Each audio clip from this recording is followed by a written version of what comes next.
For me, this has been, to a certain extent, sort of Sarah walks down memory lane here, and one of the flashbacks that I just had was your first office hours you offered here, and my embarrassment at having eaten lots of garlic the previous night, and well, that's whoops. Okay, so today's or this morning's topic is language and identity, Fiji Indians in New Zealand. And the quotation in the title of my talk comes from the logo of the Hindi school in Wellington in New Zealand. My language in this context obviously refers to Hindi, but in what I'm going to talk about today, identity construction will involve English and more specifically different varieties of English and also different varieties of Hindi. I'm interested in the way that languages, among other things, are used in identity construction in the Indian diaspora. And my case study is based on the community of Fiji Indians in Wellington, New Zealand. Well, before I move on to the reasons why I think that linguists in general should look at language use in the Indian diaspora, maybe I should briefly explain how I got interested in the topic myself. It's not obvious that an English linguist from Germany should be looking at the Indian diaspora. And it's probably even more less obvious why I would choose Fiji Indians in Wellington rather than Indians from Uganda in Great Britain, or even closer to home, diasporic Indians in Germany or now Switzerland. Well, the question was an obvious question. Raj Mestri asked me last summer, Elizabeth Traugott asked me last night, and it was also an obvious question that I got from the informants of my study. You're in Germany, and interest in a small country like Fiji, with very small population and smaller population of Fiji Indians scattered throughout the world. Yes, scattered throughout the kind of world. Why would you have an interest? Why have you got an interest in Fiji language, Fiji Indian language? Well, here's the answer. When I was doing research for my PhD on New Zealand English back in the 1990s, I came across the epicenter hypothesis and the idea of New Zealand and Australia developing into new epicenters in the Asia-Pacific region. After I'd completed my postdoc, a couple of years later, I decided to put the epicenter hypothesis to the test and realized that one of the corpora that would be an ideal source of data for the project had not been compiled yet, namely the Fiji component of the International Corpus of English. So I approached Jan Tent, who is the original compiler on the homepage. He had moved on from the Fiji Islands to Macquarie University in Australia, and we agreed that we could take over from where he'd left off, which was basically a collection of tapes and not much more. So to cut a long story short, as I got involved in the ICE Fiji component, I realized that at one point in time in the island's history, over 50% of the population had been of Indian descent. The percentage is now down to approximately 38% according to the 2007 census. The main reason why there are fewer Indians in the Fiji Islands today is a political one. Following a series of military coups, the first in 1987, Fiji Indians have been migrating to other parts of the English-speaking world, such as the United States. There's a Fiji Times in Los Angeles, or published in Los Angeles, and if you look closely, all the authors are of Indian background. There is a sizable population in Australia and obviously also in New Zealand. So I decided to return to New Zealand to find out how Fiji Indians negotiate their identity vis-à-vis the host culture in New Zealand. So in other words, I'll be looking at a double or secondary diaspora situation. Another very personal motivation to engage in this project was that as a corpus linguist, I hadn't done any sociolinguistic fieldwork up to that point, and that was something that I simply wanted to do. So much for my personal reasons, but why do I think that the Indian diaspora in general is an interesting research topic that deserves more attention? One reason is its ubiquity. More than 20 million Indians do not live in India, either as people of Indian origin, PIOs, or non-resident Indians, NRIs. And the PIOs and the NRIs can be found on every continent, virtually, if you look. The Indian diaspora is a global phenomenon.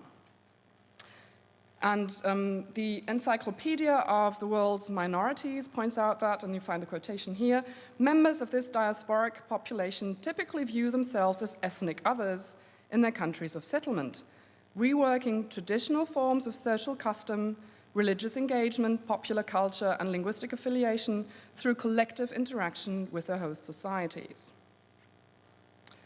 But these host societies are beginning to pay more attention to the Indian diaspora too. I can think of at least two factors that are likely to have contributed to a growing awareness of the local Indian population in the general public. One is the more recent wave of migration on a global scale in the wake of the electronic revolution. And the other is an interest in Indian popular culture which I here refer to as the Bollywood phenomenon. There's even a musical that's simply called Bollywood, the show, that has attracted over 300,000 visitors in Europe alone.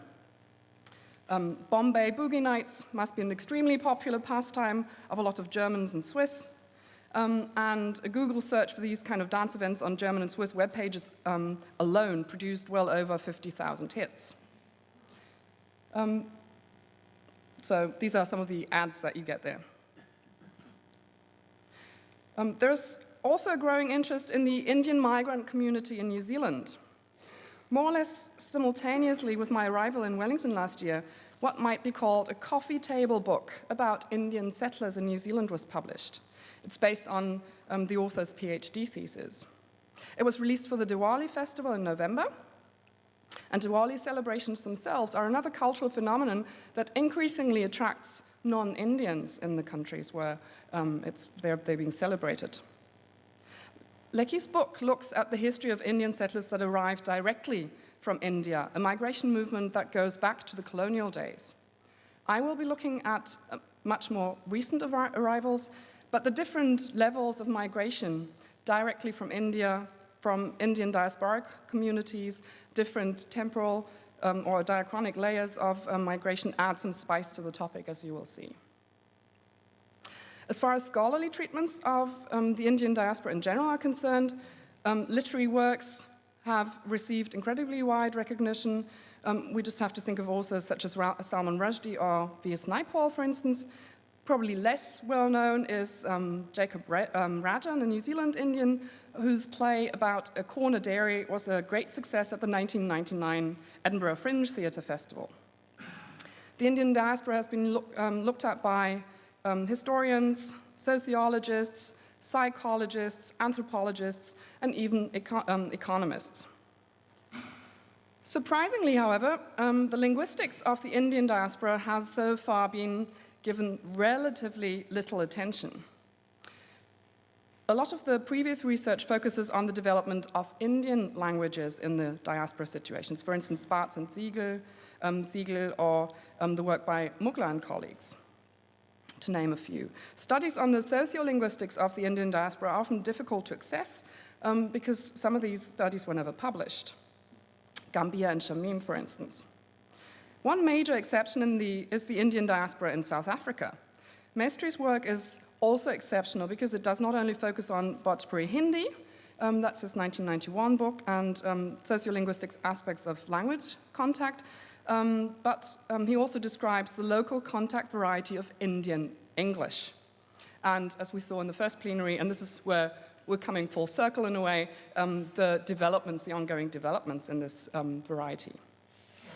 Varieties of Indian English in the Indian diaspora have received relatively little attention, but it's a growing field, as I found out also at this conference. There's ongoing research at Zurich University, where Claudia Ratore is working towards her doctoral thesis on migration and contact, East African Indian English in Leicester. Lena Zipp is in the process of completing her PhD, which is based on a substantial section of ICE Fiji, focusing on the Indian writers in the component.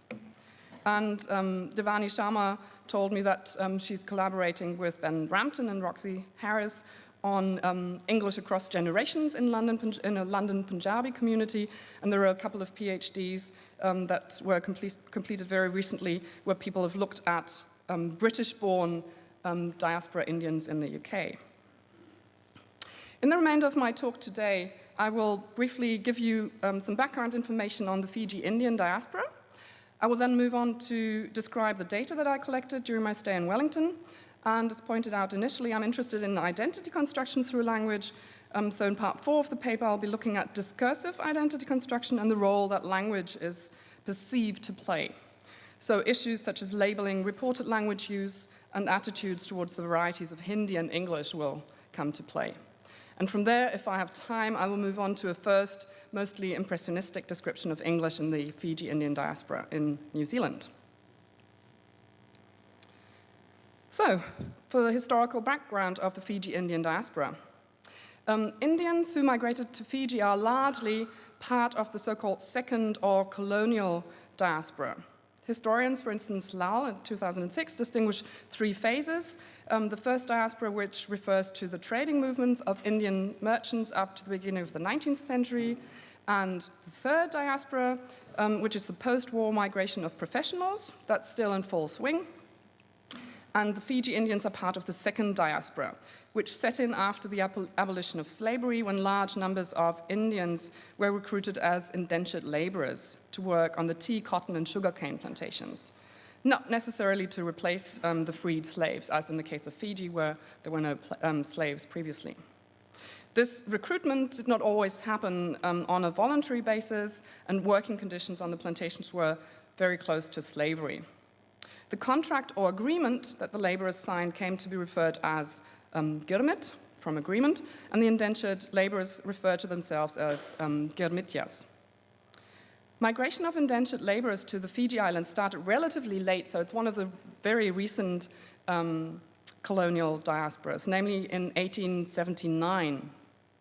The first colony to receive laborers from India was Mauritius in 1834. In the 30 years of Gurmit migration, almost 61,000 people arrived from India to work on the sugarcane plantations of the newly established British colony. And the majority, 45,000, came from modern-day Uttar Pradesh and Bihar in the north, and the remainder from the south of India. They were from very different castes and represented a cross-section socially of Indian agricultural society. From 1900 onwards, free Indian settlers arrived in Fiji, and these were mainly of Punjabi and Gujarati origin. The former mostly agriculturalists, and the latter merchants. What about language in the Fiji diaspora? As in other contexts of the second diaspora, a special local variety of Hindi developed in Fiji through language and dialect contact, but it has characteristics of a former pidgin variety. So according to Jeff Siegel, Fiji Hindi is, quote, a nativized immigrant koine of second-generation Indians, a stable linguistic variety which results from contact between varieties which are subsystems of the same linguistic system. Linguistically, it is characterized by a mixture of features of the contributing varieties and most often by comparative formal simplicity. Functionally, it originally serves as a lingua franca among speakers of the contributing varieties, but may later become a primary language. And that's the case in Fiji today. People who have Hindi as their first language speak Fiji Hindi. Fiji Hindi is the mother tongue of Fiji Indians today, as I said, but it remains primarily a spoken variety. So in school, standard or Shuddh Hindi is used alongside English.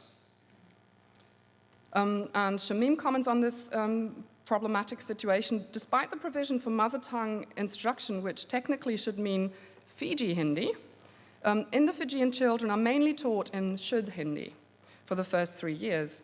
Shuddh Hindi is used by the media on most formal occasions and at religious gatherings. This continued preference for Shuddh Hindi has meant that Fiji Hindi has low status in the community. In addition, English is favored over Hindi as a school subject and medium of instruction by the Indian community, and Paul Garrity has commented on the reasons for this. The Indians are conscious of the privileged position of the Fijians, especially with regard to land, and see in the acquisition of English a means of advancement, at least a secure job and possibly employment overseas. So as a result, a lot of Fiji Indians, while growing up with a variety of Hindi as their mother tongue, are literate in English, but not in Hindi.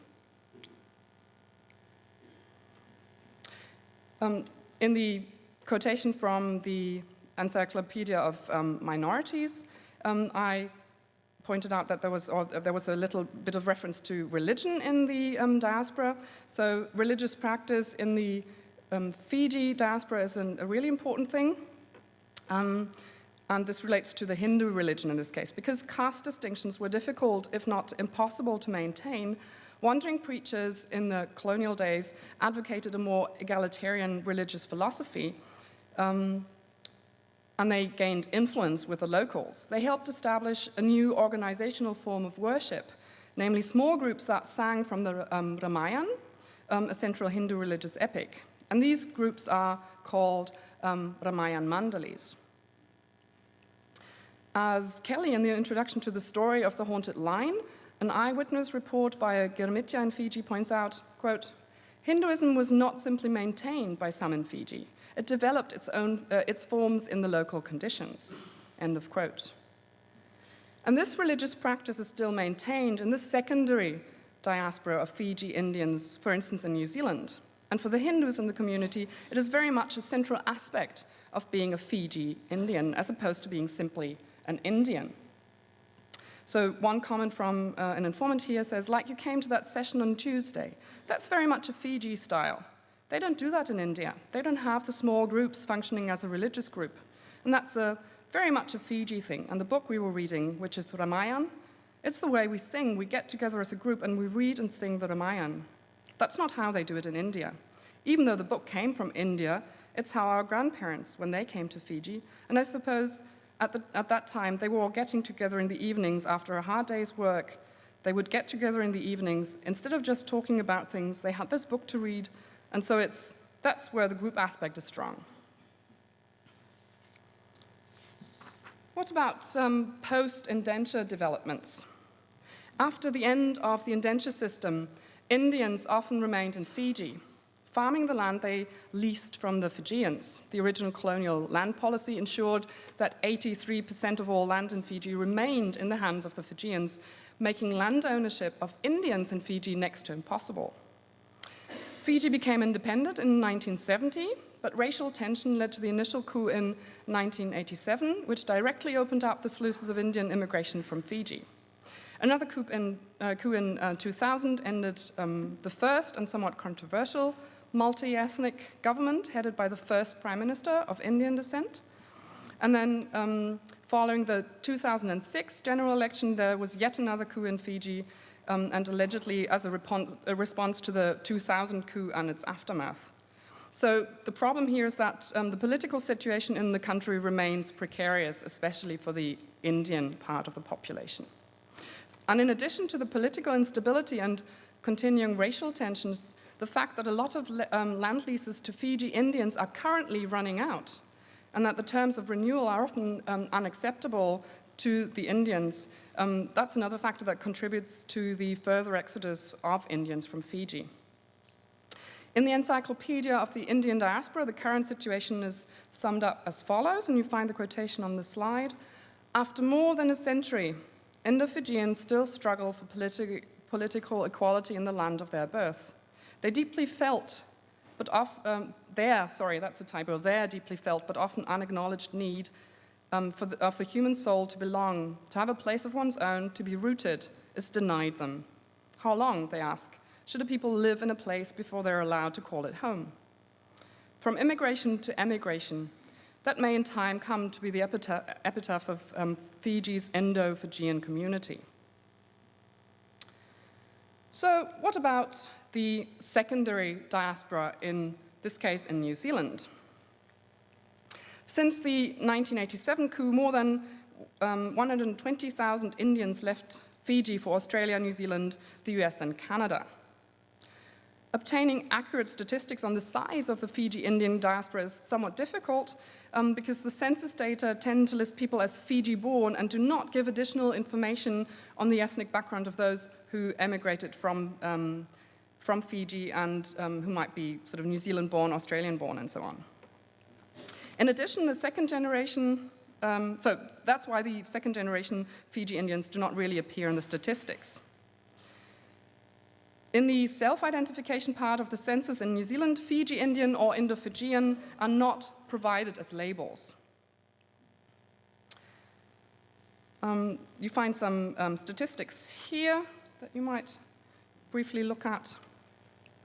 So that's a really drastic increase from 1981 to 2001, from slightly over 1,500 to almost 20,000 Fiji Indians, and that doesn't count people who were born in New Zealand, obviously.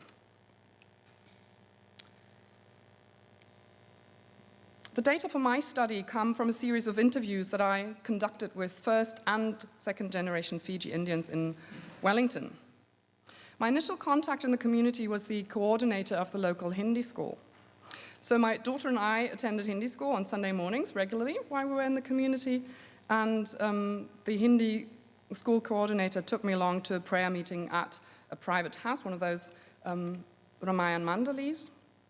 And she also helped to establish contacts with other Ramayan mandalis, where I was usually introduced as a friend of a friend.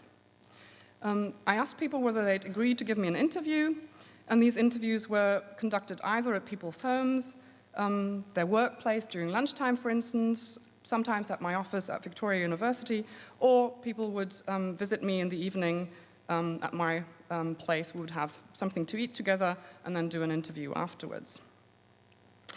In one case, I spontaneously asked two potential informants at a bus stop whether they would be willing to give me an interview, which they did, and that was simply because I'd developed a bit of an ear for the peculiar Fiji Indian accent.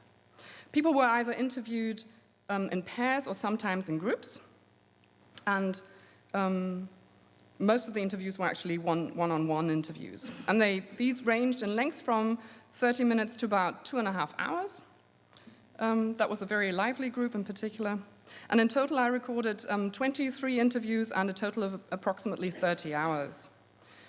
The subjects were both first and second generations, as I pointed out. The youngest were 13 years old, and the oldest informant was 75. They come virtually from all walks of life. I interviewed government officials, managers, taxi drivers, housewives, students, journalists, social workers, and the current Governor General of New Zealand, who also happens to be of Fiji Indian origin. The majority of the informants are Hindus in the widest sense, but there are also some Christians, and I had one converted Muslim who originally was a Hindu. A few informants are married to non-Indians, and 2 second-generation informants are from a mixed marriage. One of them said that she was not Indian at all. That was a very interesting interview to conduct. I did not control for the variable gender. I tried to monitor this variable and tried to obtain more interviews from male teenagers in particular, which proved really, really difficult and impossible in the end. So the final sample has a somewhat skewed gender distribution. And the table that you see here gives an overview. And the sample that, or the fact that the sample is somewhat skewed towards the teenage population in the group of the second generation Fiji Indians reflects the local situation. With large-scale migration from Fiji starting in the aftermath of the 1987 coup, second-generation Indians from Fiji are mostly in their teenage years, or even younger at the moment. And the one exception in my sample is the Governor General, Anand Satyanan, whose parents migrated to New Zealand in 1911. The interviews did not follow a set agenda. The initial question usually was something like, what has life been like for you as an Indian from Fiji living in New Zealand?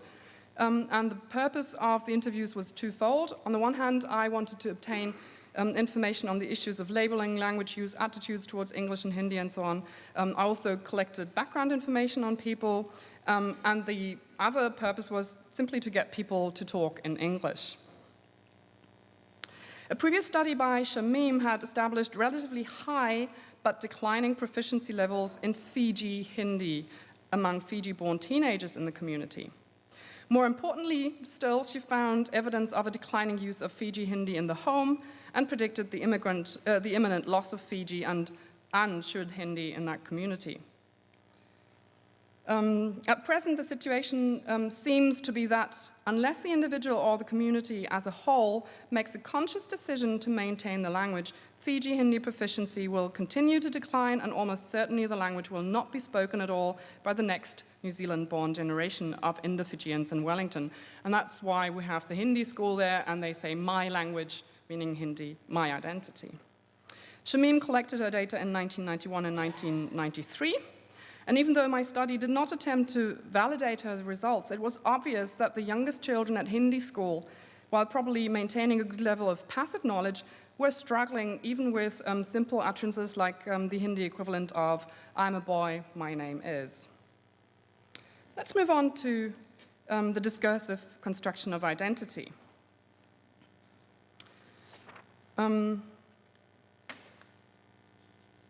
Potential other ethnic groups, apart from the Fijians in Fiji, would also be ethnic groups in the secondary diaspora, namely New Zealand, including not only Pakeha and Maori New Zealand, but also the growing local community of Indians from India.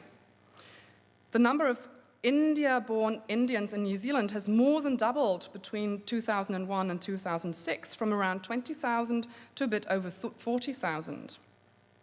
And some of my informants refer to the recent arrivals from the Indian subcontinent as fresh off the boat. The focus in the interviews was on issues of labeling, language use, and attitudes towards varieties of English and Hindi. So let's look at the labeling. Choosing a label for an Indian who is from Fiji is a far from uncontroversial issue. In the Varieties Handbook, edited by Kortman et al., the label used to refer to the Indian population in Fiji is Indo-Fijian. It is also the term used in Shamim's dissertation and in the Encyclopedia of the Indian Diaspora. However, on arrival in Wellington, I realized that few of the local residents actually use the term to refer to themselves. In a newspaper article, a Fijian politician is quoted as having said that, quote, the use of Indo-Fijian is not defined in the Constitution, Fiji Constitution, but has been propagated by Indian academics at the University of the South Pacific to Fijianize the Indian identity, end of quote. Alternative terms would be Fiji Indian, Fiji-born Indian, or Indian Fijian. In the interviews, none of my informants said that they would self-identify as Indo-Fijian. One person commented, quote, I don't see myself as a Fijian, and I am an Indian, but I'm a Fiji Indian. Another informant justified her preference of Fiji Indian over Indo-Fijian as follows, quote, I was born in Fiji, but my heritage is Indian, so that's why I put Fijian Indian. That's a first-generation female. The response to my questionnaire, which I also conducted there, has been somewhat slow, but the questionnaire data confirm the results of my interviews, in that none of the respondents so far have chosen Indo-Fijian as a label for themselves. An interesting bit of evidence on the avoidance of the term Indo-Fijian comes from the survey data, where one subject opted for the label Fiji-Indian and commented, and this is something I got in the written questionnaires, not in the interviews, which is significant, I think. I used to identify myself as an Indo-Fijian, but got so sick of the racial issues and now have come to view that if the indigenous people do not want to refer to myself as a Fijian, I won't. Second-generation Fiji Indians may avoid the term because they find that New Zealanders have problems to understand what it means. Like we are Indo-Fijians, which actually means you're Indian but you're born in Fiji. That doesn't mean that your family's half Fijian. It means that you're an Indian and you were born in Fiji, but here people think you're half Fijian. But then we can't be correcting them, so you're just like, oh yeah, I'm half Fijian. I'm from the islands, so it's all right. One member of the community who is not aware of the semantic difference of the political implications of the term Indo-Fijian remarks that in Fiji, we just called ourselves Indian. And he continues to see himself as an Indian in the New Zealand context as well. The simple label Indian is also the preferred option for other informants. One comment in the questionnaire data even questions the appropriateness of multiple designations. Quotation, "I'm Fijian Indian, but I personally feel this term is a little incorrect. That is, people who are Indian from South Africa don't go around calling themselves South African Indian." Most people preferred multiple designations and perceive a difference between themselves and other Indians. So I'm a Fiji Indian, you know, is what a first-generation male said. "We're different from Indians from India, both in terms of our language and our food and our culture to a degree, you know. Although we can speak Hindi, we also have Fiji, the which is different from the Hindi from India, so yeah."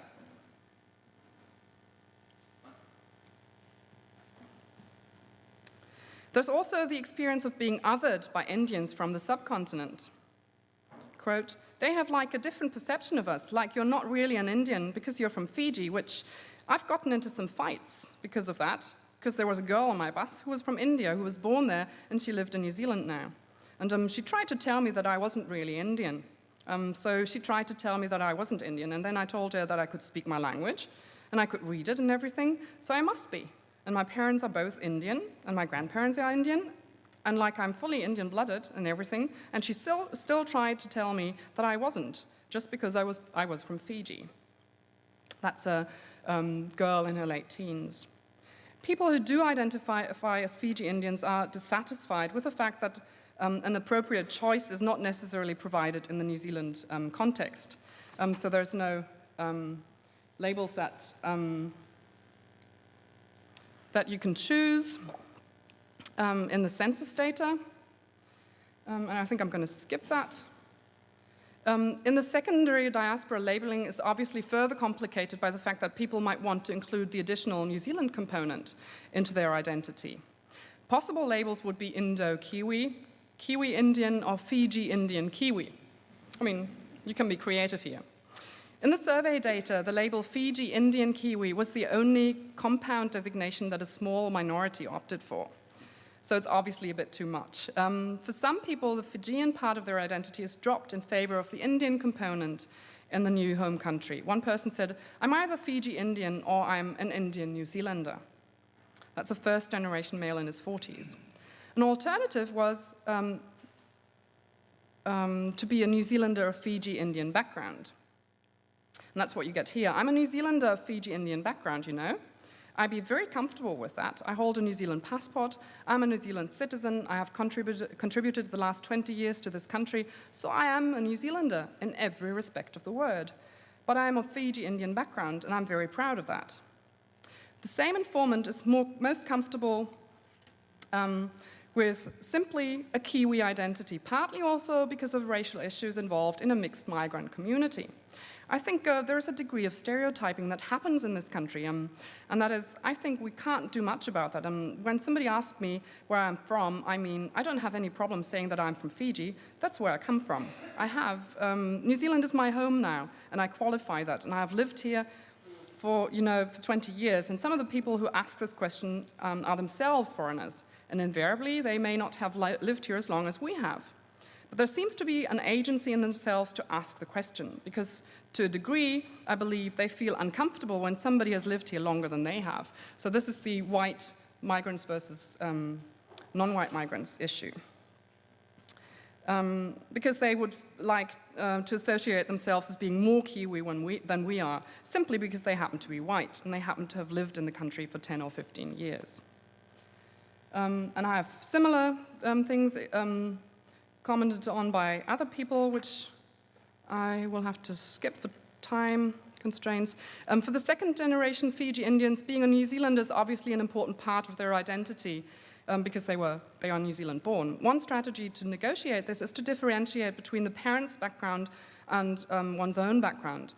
I would just say my parents are from Fiji, like my parents are Fiji Indians. That makes, because they were born in Fiji, and I'm a New Zealand Indian because I'm born in New Zealand.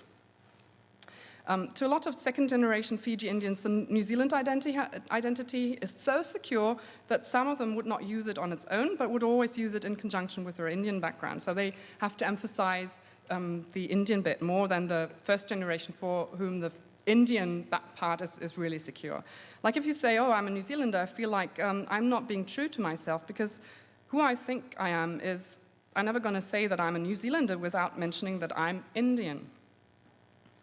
Many informants commented on the fact that labeling was highly situation dependent and that they would often simply opt for New Zealander, especially when abroad. They would resort to additional designations only if these were necessary to distinguish, for instance, between different kinds of Indians in New Zealand. If you look at Indians in Wellington or in New Zealand, there are three. You can actually group them into four. One is those Indians who were born here, and there are Indians who've come from India, and Indians who've come from Fiji, and there are Indians who've come from the rest of the world. So I see the four distinctions, and whenever somebody wants to know a bit more about me, then I classify myself as Fiji-Indian to make myself distinct from the other three groups. An interesting way out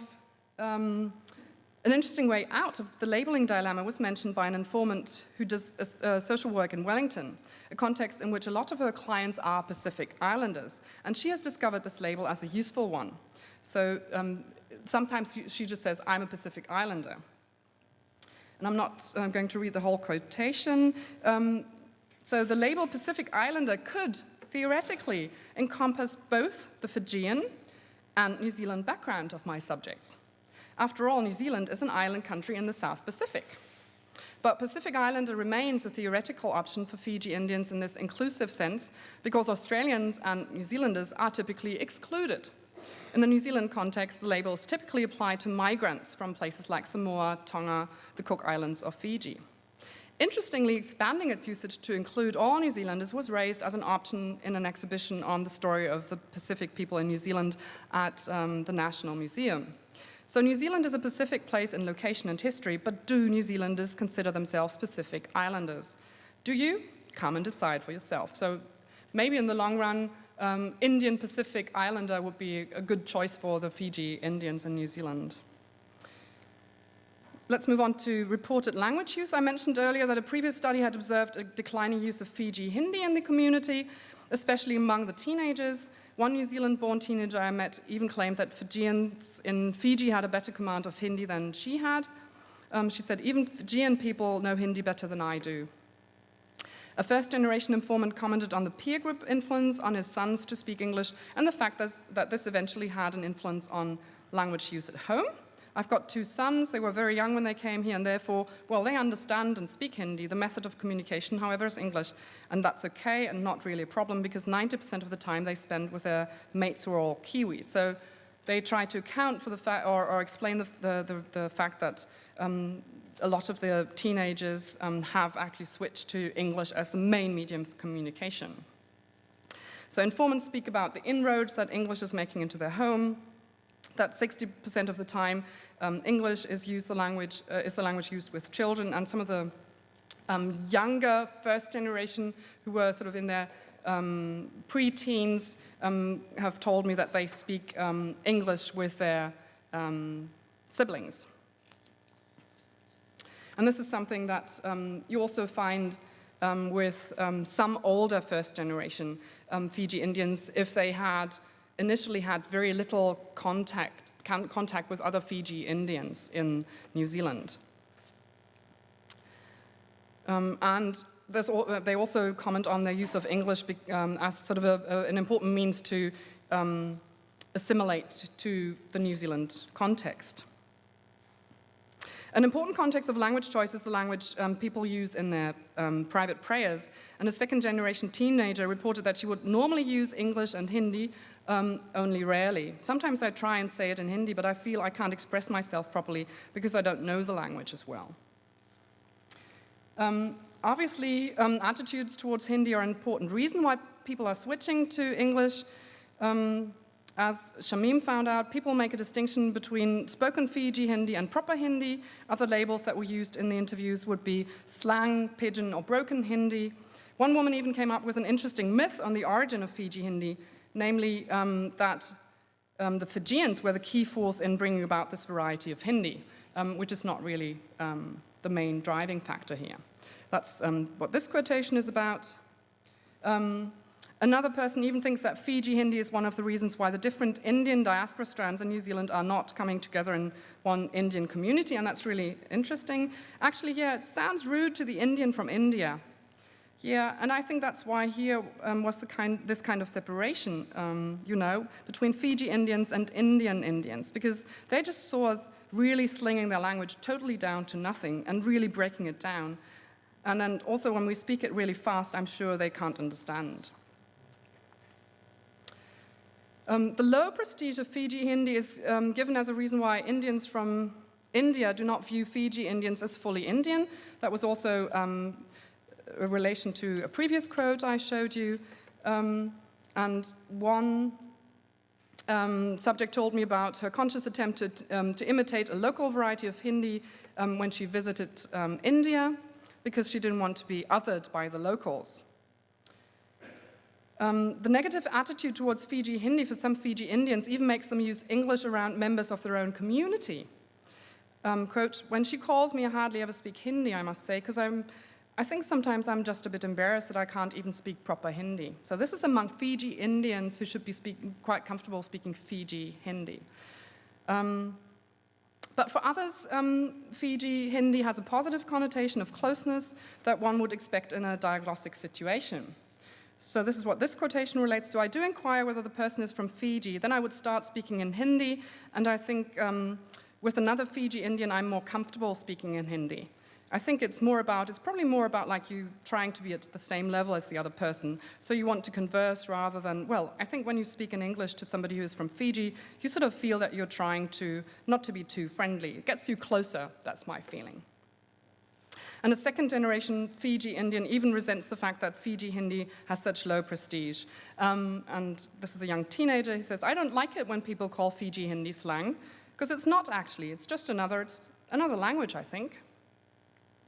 So very mixed attitudes, but the majority feel it's a broken version. What about attitudes towards English? Most of the people I interviewed were aware of the fact that Indians from Fiji speak a different kind of English from New Zealanders, obviously. The main difference in their eyes would normally be the accent. One woman recalled how she was being ridiculed about her accent at school when she first came to New Zealand. What I remember that stands out a lot, when I was 10, a lot of kids would ask me to count to 10, and so I would count to 10, and every time I'd get up to the number 6, they would crack up laughing, and I was sitting and going, what am I saying wrong, you know? I'm trying to, and it was only like a few years later, I actually clicked. I wasn't saying 6, but I was saying 6, which means something else in the New Zealand context. Another informant was aware of a pecking order of different ethnic varieties of English within the New Zealand context. He said, there's a greater acceptance by so-called Kiwis of languages from France or other countries, and if somebody speaks English with a French accent, then that's quaint. Whereas Fiji, English with a Sikh accent or Indian accent, then that's just Sikh or Indian accent. 2 women in their 20s who arrived in New Zealand as young children talk about consciously adjusting their way of speaking English to the local New Zealand variety and the motivation for it. Yeah, so when I heard people like teasing me and speaking like I was, you tried to correct it. We corrected that very fast. And that's why we sound so much like Kiwis now, because we've learned how. Another informant who migrated to New Zealand in her early 20s is quite comfortable with her accent, however. I haven't got a Kiwi accent. A lot of people have commented on it, even married to a New Zealander. You haven't got an accent, so why should I have a Kiwi accent? You know, I'm happy with what I am. I'm unique. Everybody's unique. So she is aware of having a Fiji Indian accent and quite comfortable with it. Even for the 2 women who learned to speak with a New Zealand accent, switching back to a Fiji Indian accent is important when they speak to older family members. I'm not going to read through this. So they put on an Indian accent to mark closeness. Fiji Indians, when asked about differences between their accent and that of Indians from India, would often say that Indians spoke with a thick accent, and that's an interesting detail. The feature they most often mentioned was, as typical of the Indian accent, was its rheticity. So while most first-generation informants were aware of the fact that they spoke English with an accent, they were not exactly keen to embrace the notion of a Fiji Indian variety of English. On the contrary, a recurrent theme was Fiji Indians learned correct or proper English in Fiji. We were taught by the brothers from England. Some of the brothers were from New Zealand. So to learn English from an Englishman, it's better, you see, than to be taught by Indian. So you get a correct pronunciation, you see, well, that's a person who had a problem with distinguishing between correctness and pronunciation, and you follow them, and they will use the right word at the right time, you see. And another person said, we do have a good command of the language because we were taught correct English in Fiji. One informant even went to the extreme of claiming that the English in New Zealand was not as good as the one taught in Fiji. I should also point out, he referred to New Zealand English as slang, and he had learned from the Brits, so his English was better. I should also point out that, that he admitted to having taken over some of the slang since arriving in New Zealand. Why would first-generation Fiji Indians in New Zealand insist on speaking proper or correct English rather than an ethnic variety of English? My explanation, tentative explanation, is that largely because they hold their own variety of Hindi in such low esteem, at least with respect to standardness, they invest attitudinal capital instead in the fact that they learned English from native speakers. And because of this, they have a better command of English than Indians from India, they think. So in the next section of my paper, we will take a very, very brief look at actual features of English as it's used by different members of the Fiji Indians in New Zealand. And I'm afraid that probably all that we'll have time for is look at accent and how the accent becomes sort of mellowed towards the New Zealand accent.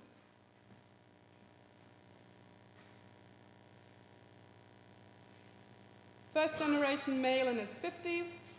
I've heard second generation Fiji Indians saying, nope, Fiji's home. So that's really well, interesting. home is where you're born. Mm-hmm. The way I look at it is home is where you're born.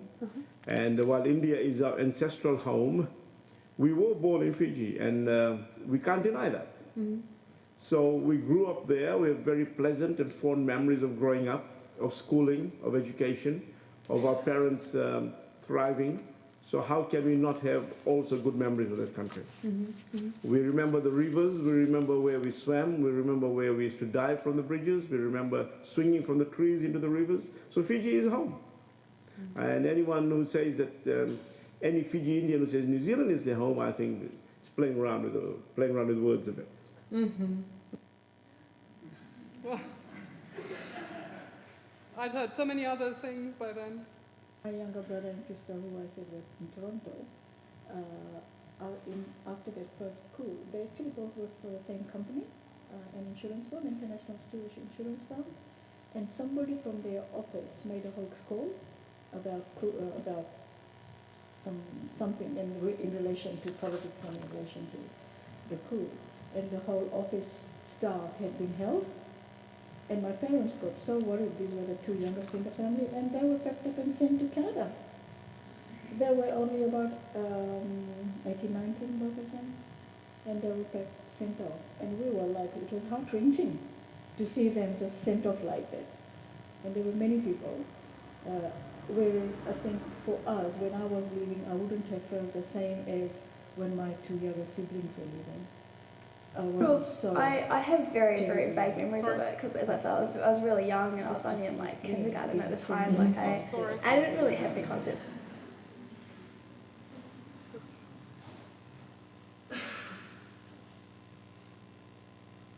That's an interesting dialogic situation.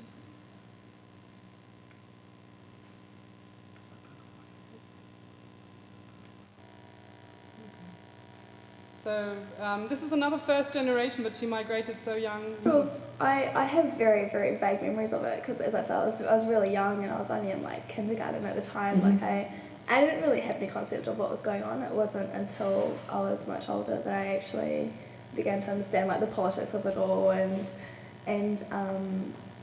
also like the whole indenture system. I didn't have any concept of that until I was about sort of in intermediate really, and that's when I began to put things together, and I talked to my parents about it, and they sort of explained it all to me because I was under the impression that my grandparents had moved to Fiji from India, and that's how we got there. That's how my parents got there. So I didn't really understand it when I was young, and I didn't really ask any questions about it. It was just sort of like, oh, you know, my dad was like, look, we're moving, and so next thing we knew, we were packing our things and selling our house and stuff, and yeah, we're in this foreign country. But I think being really young, like, it was a real bonus for me and my brother. Like, he's 3 years older than me, and it's just the two of us, and I think being young, like, we adapted a lot quicker and a lot easier than we would have if we had been a lot older than we were, like, say, in our teens or something. Mm-hmm. Yeah, so she's even aware of the fact that age plays an important role here. So you have 2 first generations, the first one still sounding like a Fiji-Indian with some New Zealand international contours on top of it, and the second woman just basically, to all intents and purposes, sounds like a New Zealander. My parents were in their 30s when I was born. My father, I think, was 31, and my mother in her late 20s.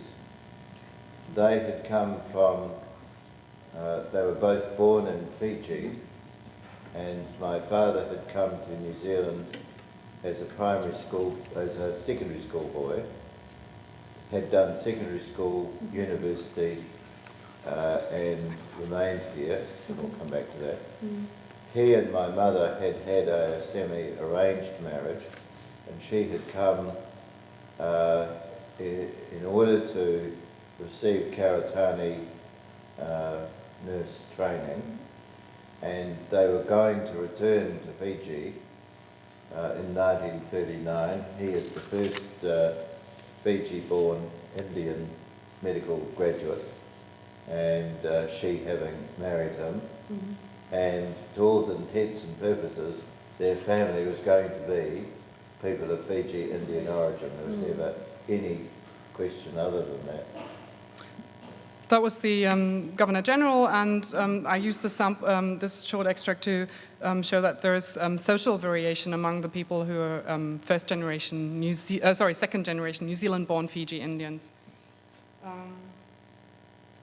which I could illustrate with the teenage boy. The second generation basically sound like New Zealanders, and to the extent that they also notice this, and this is the final quotation I'm going to read, people would like, when I pick up the phone, people think they've got the wrong house, because they're not like, some people are, I wasn't sure if I called an Indian person in your house, because obviously at the telephone you don't have the visual side of things. We have to skip grammar, skip dessert and get straight to coffee. I also found some New Zealandisms, collocational New Zealandisms in people's speech, both first and second generation. And then for a brief conclusion and outlook. So you have all the grammatical features on your handout to take home with you and mull over. My brief conclusion would be, my data clearly show that the second generation Fiji Indians, while having varying degrees of proficiency in Fiji Hindi and Standard Hindi, have adapted very well to the New Zealand context in their use of English. There is even some adaptation that can be observed in the speech of the first immigrants, for instance, with respect to HRTs and some New Zealand vowels, in the speech of those who migrated in their late teens. And this adaptability is a characteristic of the Indian diaspora that has been pointed out elsewhere. India exported her unique methods of adapting to linguistic diversity with her migrants. Wherever they went, Indian migrants proved to be linguistically adaptable in ways that British or French or Chinese migrants were not. If anything, the fact of dispersal speeded up the process of linguistic flux endemic to the subcontinent. And this is end. Thank you very much.